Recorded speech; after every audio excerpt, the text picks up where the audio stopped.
What's happening? I am here today with my friend Mike Marusic, President and CEO of Sharp Electronics. How are you, Mike? What's happening? Good evening, good afternoon, whatever it is now, Andy. Great to see you. It's been a little while and I haven't seen you since I guess the ride. So it's good to see you. It has been a couple months. It is good to see you. Yeah, it's getting dark out. It's end of the day here, so we're gonna do a little interview, catch up with you. One of our favorite copier printer office technology, business technology companies. You guys make it all, and you had some earnings come out. You've been really busy, and we haven't seen you for a bit, as you alluded to. So let's just jump right into it. Where do you want to start? How about we start with your earnings, and we'll go from there. How'd you do? Yeah, perfect timing. As you can see, I'm dressed nicely. I have a coincidence. It seems like this is like the second or third time I've dressed nice for you, but it was our town hall today and last night or today in Japan, we announced our earnings and they were stellar. I mean, we watch everyone out in the market and see where they come in and our smart office group, which is the key part of Sharp, we were up 20% quarter over year over year for the quarter and about the same, for the 6 month period, our half fiscal that we call it. So, that I think that stands out pretty good in our industry. And, on top of that, our profits were up quarter over quarter again, about 40% improvement in profits. So, I think we continue to kind of execute on our plan and deliver the products, deliver the services. And so far, it's working. And it was, nice to see that, just globally, the company's investments are really paying off. And that's really important thing. So that keeps us investing in the business, keeps us, driving it forward and making those investments that, years from now pay off again. So all good right now on the home front. Well, let's dig into that a little bit deeper. 20%. First, is that revenues 20% up? Revenue up for the B2B group 20%. Overall Sharp, it was a mix. So as you know, we talked about closing down some of our businesses and plants. Obviously, as we close them down, their revenue drops. But our branded business, which is the focus for Sharp going forward, which we announced back in April, that business, all brands together, are up 10%. So, kind of the go forward company, so to speak, is up 10%, for the year over year for the quarter. So, and the same thing happened last quarter. So I think it really speaks to the fact that as we move forward, this transition, never fun. But as we move through the transition, the go forward company is very strong and Sharp Corporation made money. Not a lot. I mean, I'll be honest, right? You start taking apart parts of your business, there are restructuring charges and things like that. But the core branded business was profitable. Our business was very profitable. So all good, heading into 2025. Well, digging into that even further, is it displays? Is it office Yeah. equipment hardware? Is it Check. software? Yeah, Dynabook? it's check, check, check. So, All of it. we our business solutions, I mean, all of our businesses were up, right? All the segments, some better than others. I mean, one of our stellar groups this last quarter was laptops. They had a really good period. The document businesses had a really good period, and then displays. We've restructured that group, and now they're in the upswing. So I think all of the businesses that are in what we call B2B are really humming along right now, and that for us is the key because having kind of three avenues to go with the business, focus on B2B gives us a lot of opportunity, right? There's going to be periods where one's up and one's down, and that gives us some cushion, right? As all the businesses right now did very well. That's why you saw such, great results, plus 20%. But even in the document space, Sika had another great quarter. So I think we just got to continue to execute on our plans and let the rest fall out as it may. Well, great news for you guys. It's a nice quarter and having a good year, obviously, and you're having a good year. I don't know if it's a good year or a bad year for you, but you just got put in charge of that Dynabook group. Let's talk about that for a little bit. That's the former Toshiba laptop division that you guys swallowed up a couple years ago. You renamed it Dynabook, and now that's been put under your domain. So, what does that mean to Sharp? What does that mean to dealers who might be watching this? Well, I think the first part is Dynabook America is part of Sharp, right? It's a subsidiary of Sharp. So I call them our cousins. So it's part of the overall structure, but a different company. So I was named president of the operation, really to bring the best assets of all the companies together. So they remain focused on the core business of computing technology and IT industry. but we do see so much overlap in our document space, and a lot of dealers sell it. So I think what we're going to begin to see is a lot of the programs, a lot of the tools that we have on, let's just call it the document side, for lack of a better word, being accessible to the dealers, right? So now you're going to start seeing major account programs tied to Dynabook. Maybe even leasing programs, right? We're very good at leasing, and technology as a service for dealers would be huge. A lot of our dealers are in managed IT, bundling in, Dynabook laptops into a managed IT contract is, again, it removes a little bit of competition. Everyone sells the big names, HP, Lenovo, Dell, but get a little extra margin and focus on this new category, so to speak, to drive the business. So we have a lot of dealers doing it today. I anticipate now that we're kind of all brought together a little bit, we'll be able to focus on what are the synergies that we could bring to the document space and help them kind of, we all talk diversification. I like to remind people, well, we actually make the other products you're diversifying with. We make the displays, we make the laptops as well as print. So I think those are great opportunities for dealers. So that's a tight little ecosystem, and these products, I know some of them talk to each other. It's very cool when they're all hooked up, and I'm sure that Dynabook talks to the Aquos board, and to your from one device to the display to the other display. It's cool how you can move the presentations around, just the documents around, from your phone Well, too.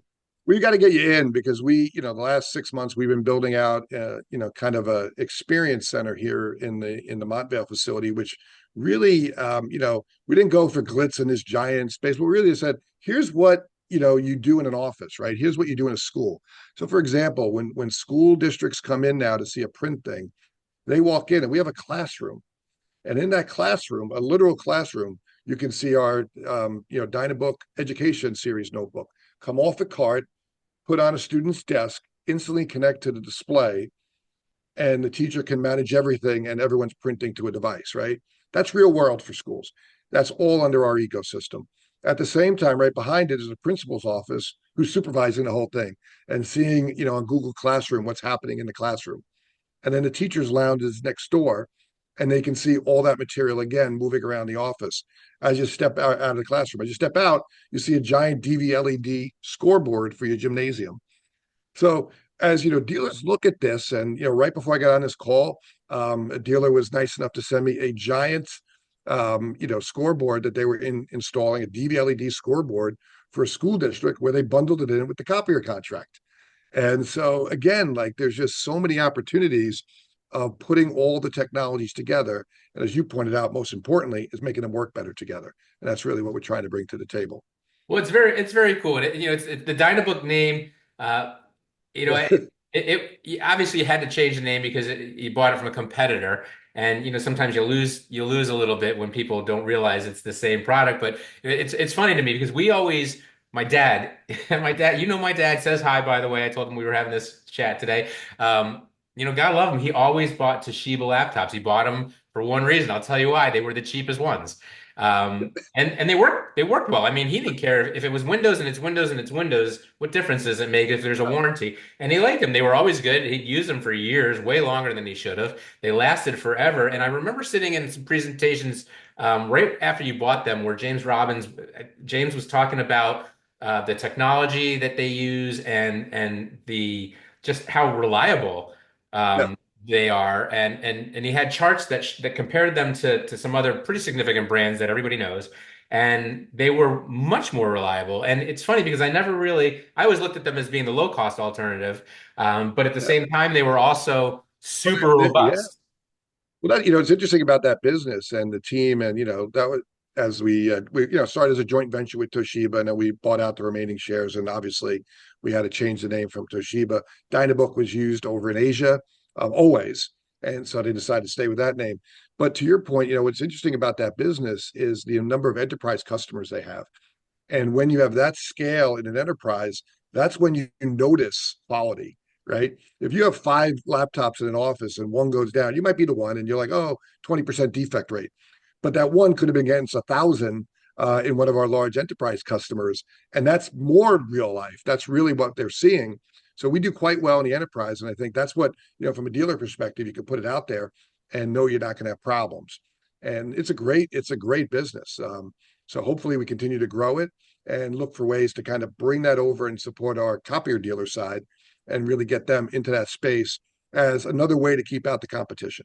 Well, I like that strategy, and you're not the only one in our space who makes laptops, but you are integrating them into your dealer program a lot better, I think, than we're seeing in others. So a lot of the other companies, and it is kind of the same for you, where Dynabooks is its own company, it's its own organization, but at the top, at some level, when you start pulling them together and saying, look, we're going to create a dealer program, we're going to create this program, it's going to be for resellers, they're going to sell, they're going to sell the MFPs, they're going to sell the displays, they're going to sell Dynabooks, and they're going to be able to lease it all, bundle it in. You mentioned that before. That's powerful when you can put all that together into one proposal, into one bid. When you're a company that can support all that, it adds a lot of value to your dealership. Yeah, I absolutely agree. I think that's what really the dealers, I always say when you look at, and probably the other company you're referring to, when you look at MPS and you look at HP and you say, how did those printers get in that customer in the first place that now you're trying to put under an MPS contract, right? IT distribution. And so, they those resellers also sell laptops, sell printers, sell everything else. That's another access point to your customer. So beating them to the punch and offering a laptop and offering displays, that's a great way to really lock down your customer and not have a reason for another reseller to come into your customer. And IT So is for huge. us, that's the IT value. is huge, right? I mean, it's probably half of the dealers are probably in it or thinking of Exactly. getting Oh into yeah. it. And I just heard a great stat. Mark Rice, I think it was Mark, was telling me from IBPI just the other day that 7 of the top 10 biggest managed service providers are office equipment resellers. Did Yeah. you know I that? believe that. Great I believe stat, that. right? Great stat, but it makes sense because the scale Right. that we have on this side, pretty big. Companies Right. have been around, some of them over 100 years, as you know, and it's it's just amazing to see, how they've been moving into that area, and they really, really did take over at least some of the top spots. I want to shift gears here because we covered what your unless you wanted to tell me anything else, you didn't tell me, but All good. while I have you, there's been a lot of action, and you're always just a great person to chat with about this stuff. But just a lot of, talk about consolidation, and then we have another major vendor who's moving into this industry. So, what do you think about consolidation, both in the vendor world, the dealer world, and what do you think of Fuji coming in? Yeah, so I mean, I guess I'll start with the broader consolidation. I think we're beginning, to see the first steps. I want to always be careful, and but I think people are seeing the first steps, and I think certainly the dealer community's eyes have woken up. The conversations we're having with dealers right now is I don't think any of us can predict the exact future. I think we're seeing early steps towards consolidation, and the dealers are realizing it and trying to plan out what their business looks like and who they want to partner with. Because we all know, regardless of how it pans out, changing brands and going into a customer with a new brand opens up the door for a competitor to come back in. And so those are challenges. And so I think people are beginning to see that. I think that's candidly, what Fuji sees. And they looked at the market in the U.S. and said, we know that there's going to be some consolidation, some disruption. They probably have a better intel than I do, and they said now of all times, now's the time to enter. And so they're making inroads. They're a competitor. I'm not going to speak to that. They're also a partner on our production side, and that relationship's great. It's not uncommon in our industry to have that, but they're a great partner on one side, but they're beginning to to make inroads into the market. But I step back and go, there's other challenges for them to come into the market, but the important thing is that they want to. And I always say to people, like, what words speak louder than any other, or actions, I should speak louder than any words. And they're seeing what the dealers are seeing, that the early steps of consolidation have started, whether it be divesting businesses or, other actions to partner, those steps are being taken. And so whatever ultimately happens, I don't know, but dealers are preparing. And, that's good for us because, as I said, having the three categories like we just talked, having different segments, we're not looking at this as just print. We're looking at this as we call smart office, all the technologies in an office. And so we have some longevity in this space, but we are watching it keenly. I wish I had a crystal ball because I would aim a little bit better. But I do think, for us, I joke with the team, our job is to be steady, stable, and secure for our dealers over the next 2 years. And at the other end of those 2 years, I think our market landscape is going to look very, very different here in the US. And that's really when we'll be able to, benefit the most out of it. So really what I want to do, don't worry about the noise, just focus on supporting our dealers, be stable for them, be secure for them, and bring some predictability to the business. They know how to do the rest. Well, it's just so interesting, right? Because on the one hand, you've got dealers I think are worried that, well, my brand might go away. One of my brands might go away, and I don't want to consolidate my brands. I would like, especially after the pandemic, I'd like to have two brands or more, just because in case something happens with supply chain again, I want to protect myself. And I know you guys did very well signing up a lot of new dealers during the pandemic because you handled it well and you were able to get product at times when, others were struggling. So, you do see dealers signing up, but at the same time, we've got this consolidation going on in their world just as much, if not more so, than in the OEM world.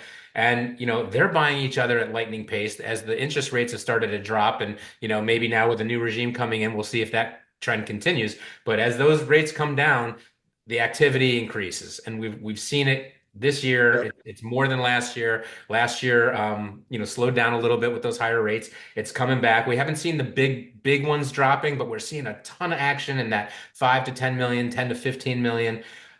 So the dealers are coming together, and no one. But back to what we were saying before, no one wants to get stuck without a brand. If you would have told me Fuji's coming into this market a couple of years ago, I would have said you're crazy. And why, right? Because the trend is, we're trying to go like this and have less brands because there's just not enough pie left, supposedly, right? And for everybody to eat. But if you keep consolidating like this, but now you've got this need for other brands. It does remind me in a way of, what was it, 10 years ago when Samsung was coming in and they told everybody, and they're a big company, right? And they were big and the swagger, and you remember this, you know where I'm going with this, and you're gonna get some accolades, but they said they were going to be number five in 3 years, the number five brand, and the number three brand in 5 years. And they were gone in 6 years. They were out of it. And right after I went to Korea and I came back and wrote this amazing article about how Samsung was going to take over the world, you told me they would be out of the industry in 6 months, and they were. They were. Because while they were showing us how great they were also shopping the company, and they found a wonderful buyer in HP.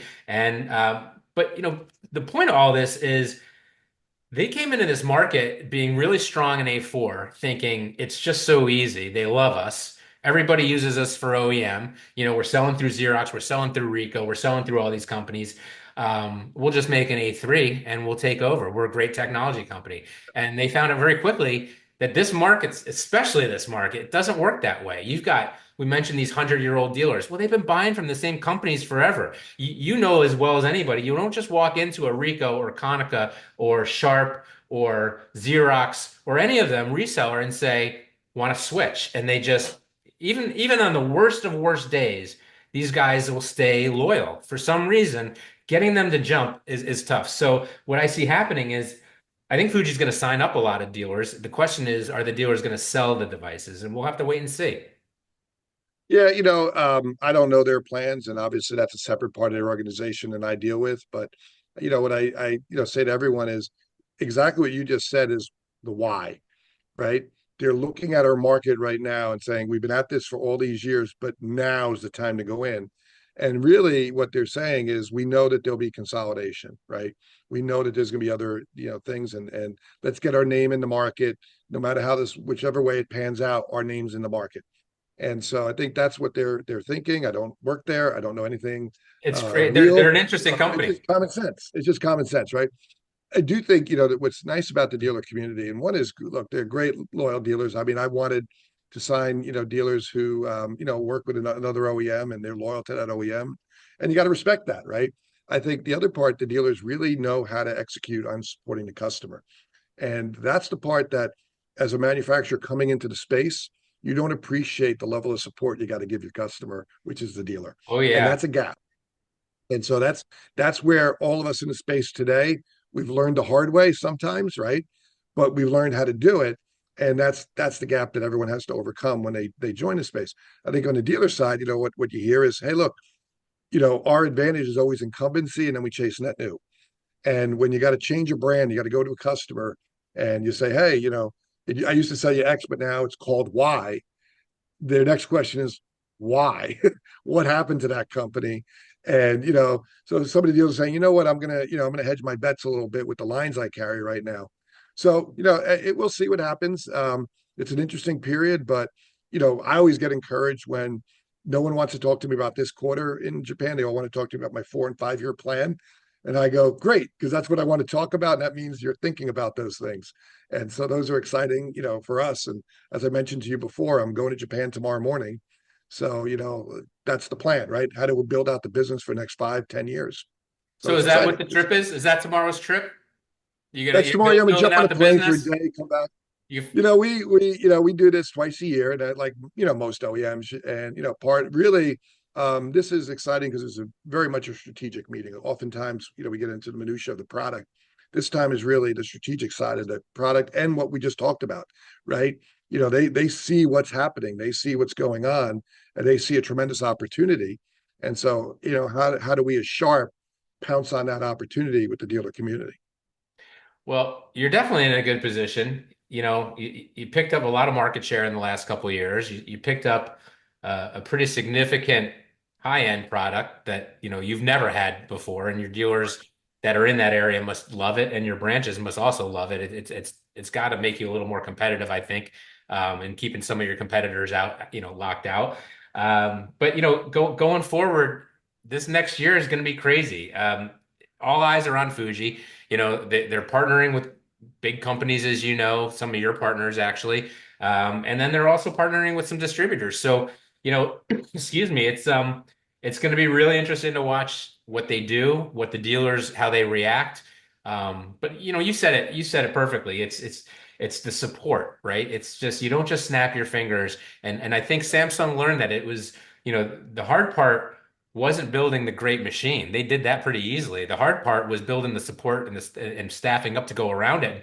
And it's really expensive. And you guys have been doing it for decades, and even still, every new product category that comes out, you've got to revamp that. You've got to revisit it and retool and make sure that you're able to. And so what that does is it puts a certain level of expectation on these dealers that Fuji may not have in other markets. Um, Yeah, you know, and it's a challenging. I mean, you think about a dealer, as you add a line, there's always that transition of, well, you got to now add parts, training, things like that. And there's this period where you have to carry parts for both, right? And that's what people are talking about with a lot of the current initiatives out there is, well, you're sharing parts. That means we have old parts from the old line and we have new parts for the new line, but we only have the same line. Your costs go up, right? And so people are beginning to calculate that and saying, wait a second, I have the same brand, but I have now multiple series. So whether it be consolidation or other activities and partnerships, those costs are going to go up, right? Because you're changing your product to mirror another product. And I think those are all things that are becoming topics, right? It's just an interesting time because we spent a lot of time on supply chain, and I would just sit back and let people tell us how we were doing it. I'm like, okay, if that's what you believe, great, because that means you're not working on really what we're doing. And I feel that watching how products are made and how you design products and how you take feature sets out of products like during supply chain crisis, that's really very difficult to do. And certainly you better be nimble and you better be able to make your own decisions in doing that. And that's one of the things we were able to do at Sharp is as we saw parts becoming light, we were able to change the spec of the product and put out a new product. And we didn't have to ask anyone's permission. That's valuable. And I think that's really what we've got to focus on is just sharp, be sharp. We execute on our plan. And I think if we do that and provide a nice stable partnership, we're going to come out of this in a great position. Well, it's like you always tell your kids, right? Or I always told my kids, worry about yourself. Worry about yourself. Exactly. You can only do what you can do. Stop looking over your shoulder and make sure you're doing the best job you can do. And hopefully the dealers will agree that you're doing you're and obviously you are. I mean, 20% growth, um, Yeah. that doesn't happen by accident, not in this industry. No. So, No, and I think you make a good point. All of our competitors do a great job of what they yeah. do. So when you try to mimic what they do, I say I can get to 80% of what a competitor can do, which means I lose 100% of the time because they're better at it. So, let's just do our thing. And I think for us, the mantra is going to be stable organization, continue to deliver the right service to our customers, and drive an opportunity over the next 2 years so that when things settle out, the dealers that are sharp are going to be in a great spot to grab market share. That's awesome. Awesome to hear. I look forward to following up with you after your Japan trip and seeing what they told you and find out what's happening over there. I'm gonna do a video and I'm gonna walk you through our product plans Yeah, and I would all our. love to. You're a friend. You're a friend. FaceTime me, buddy. I'll put you on. That would be great. But or maybe you take me on a trip over there sometime and we'll walk through together. But either way, I really appreciate it, especially with your trip coming up in the morning, you coming Yep. and doing this last second for me, and this was awesome. So thank you very much. Have a great, safe trip. Any last shout outs to anybody before I let you go? Always just to you, Andy. Always a pleasure to talk to you. I feel bad I didn't stage all your hats behind me. I think far in the corner you have the oh yeah, no, on top of the sharp side. That's the last I one you see gave it me. over there. The ride. It's I like a just Where's realized yes, Waldo? I didn't stage that one. It was actually there, but usually I just have them all lined up and stage them for you. But Well, you ought to have great enough of catching them up. by now. You Yeah, should have a decent amount, but we'll make sure you get I some. do need. They come in handy, Andy. So We'll make sure you get some more. So, Mike Marusic, thank thank you you. so much for coming on today and have a great trip to Japan. We'll talk soon. Great talking to Andy. Thank you. Bye bye.